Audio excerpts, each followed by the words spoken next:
I want to start by apologizing that my back to school night video did not work. So I'm going to do my best to get this to work. So right off the bat, this will be a video about LMS and about logging into LMS. If you have already logged into LMS with your student and your student knows how to do this, then disregard this. This will not be for you.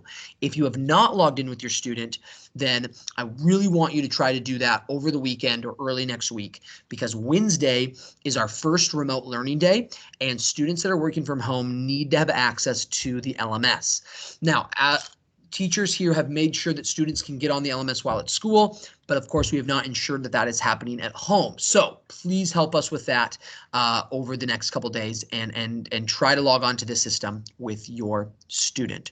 So let me show you how to do this, and I'm not going to make a mistake this time, I promise. So the first thing we're going to look at is just the login information. So this is the login information that you will need to log into our LMS system. So step 1 is going to be lms.renweb.com.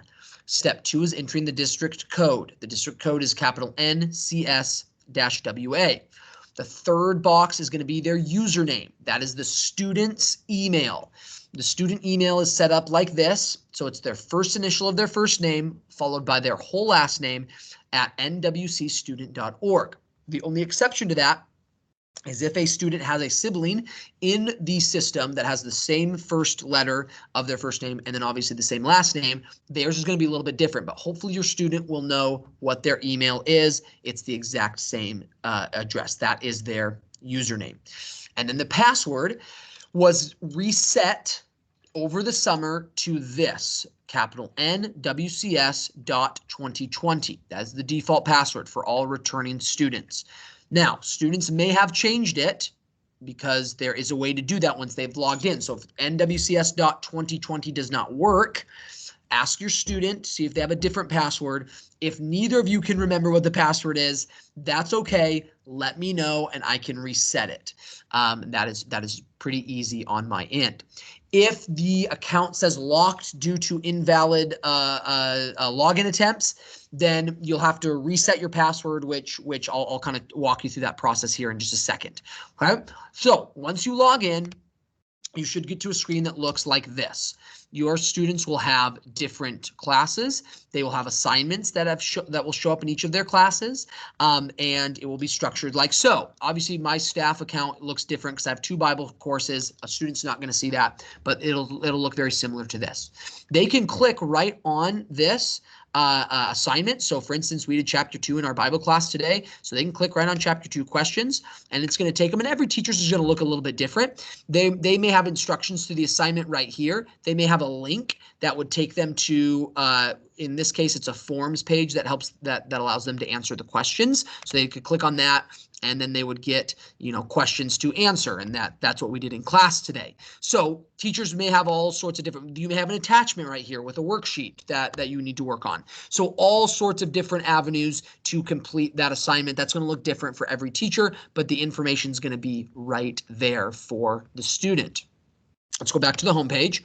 The other option that we talked about is using the calendar view. So if I click on these lines and I go to calendar, it's going to show me all of the assignments and their due dates. So you can see these are my assignments that I've assigned, and they can click on them and they can complete them. If they have more than 3, then you can click on that and you can see all of the assignments. Again, mine are all doubled because I have 2 sections. Theirs aren't going to look like that. But you can see those little click down buttons.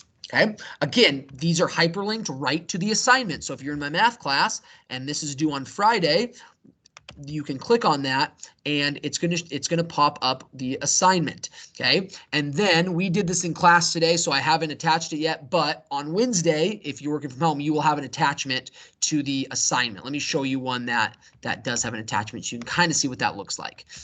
So if you go to this one, there is an assignment. I click on that, it downloads, I can open that up, and there is my assignment. So it may look like that, it may be a hyperlink to another option, but everything is going to run through the LMS. So that's going to be all the information you need for the assignments that you are going to complete on Wednesday.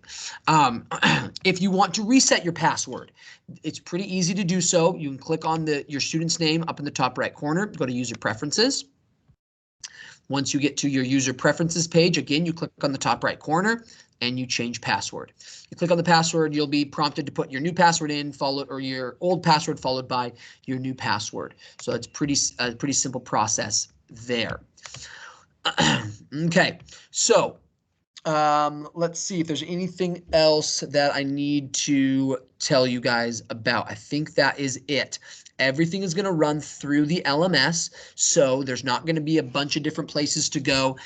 Everything's going to filter through this platform. On Wednesday, at least starting, you will not have. Let me stop my share screen here. On Wednesday, you will not have live lessons that your students will Zoom or stream into. It will all be online assignments done independently, and so you will not have to be at a certain a class at a certain time. You will notice, let me share this one thing really quickly with you. You will notice that our schedule, so let me show this. Our schedule is such that we do have times denoted on Wednesday. So let me share this with you guys. Again, so hopefully I can do this correctly. Okay, so you can see that on Wednesday, I have actual time frames for my classes. And all that means is this is times when teachers are available for assistance. So if your student wants to sleep in and start their work later than 10:20, right? Or maybe more appropriate, wants to wake up earlier and get their work done ahead of time, that's fine. They can work before or ahead or after the designated times. But what this means is these are the times that we are available. And I'll give you a reason for that. So for instance, I teach math third period, and so third period, I'm available for math questions, but I'm not available for science and Bible questions during this time frame. I'm available for my math students. So because our teachers teach different classes in different subjects, we want them to be available for their specific class. So that's the only reason these time frames would matter for your students working at home. Otherwise, the idea is just get the assignments done sometime during the day. That's the expectation. Again, if you have any questions on this process, please let us know. Of course, this will be the first time doing this, so there will be some kinks we work through. We are also very open to evaluating this as we go, and if changes need to be made, we are more than willing to make those. And so we welcome your feedback, and hopefully this will work out well for our families. All right, if you have any other questions on Wednesday, please feel free to email, call me, text me, and I would be happy to answer those for you. Thank you so much, and we will see you later.